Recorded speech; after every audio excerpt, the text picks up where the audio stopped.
أمانة نسيتوا الشعب اليمني الهموم الضيق الضبح الشعب كله في شراء المباراة قسما بالله، وإن إحنا يعني بنحبكم من داخل قلوبنا، وإن شاء الله مع كل واحد سيارة على حسابي. أنا بدالك، أنا أقسم بالله إن اليوم إن الهدف هولاك غدينا الروح للشعب اليمني. مصطفى يعني أنت والأخ حمود، يعني أول شيء أنا وجهت هذه الرسالة إني صراحة إنه شيء يأثر عليك داخليا، إنه أنت تشوف مثلا زي مصطفى المومري، حمود، ناس مؤثرين في السوشيال ميديا بشكل عام، فاحنا يعني كلاعبين نشتي خلاص.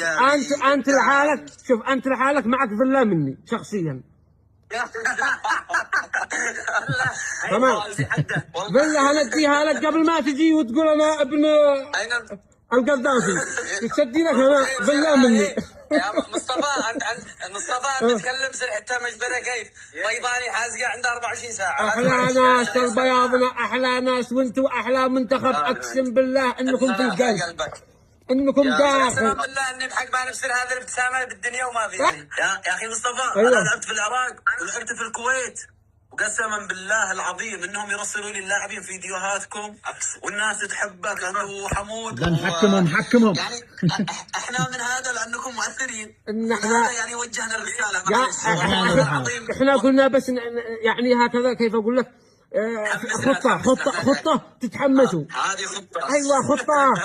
ايوه يا مصطفى اقسم بالله انه رئيس النادي حقنا في العراق يوميا قبل كل تمرين يجي يقول لي يبصر الفيديوهات حقك اللي بتضحك ويجي يرويني. انا فدالكم، قوم انا سخن. فدالكم من انا احكم عليه قوم يسخن تسخينه. انا حكموا علي دبلك، وهذا اقوى دبلك. سبورت ما توضعت.